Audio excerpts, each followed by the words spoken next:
আসসালামু আলাইকুম বন্ধুরা, আজকে তোমাদেরকে আমি একটা দারুণ জিনিস দেখাবো। সেটা হচ্ছে এই যে পানি।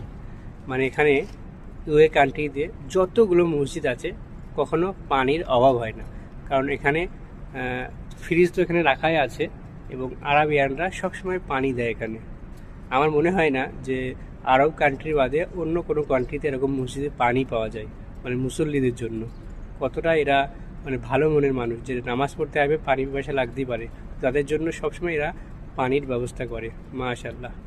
তো মাশাল্লাহ, তোমরা দেখতে পাচ্ছ গাইস কতগুলো পানির কার্টুন, আর কিছু কার্টুন এই যে ফ্রিজের মধ্যে রাখা হয়েছে।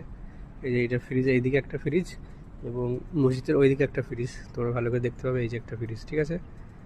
মসজিদের দুই মাথায় দুটো ফ্রিজ রাখা আছে এবং পানির কোনো মতে অভাব নেই। পানি শেষ হয়ে গেলে এটা সঙ্গে সঙ্গে পানি দিয়ে যায়। তো মাশাল্লাহ, ওদের জন্য সবসময় দোয়া থাকবে আর আপনাদের যেন আরও মাল জানের বরকত দিক আল্লাহ।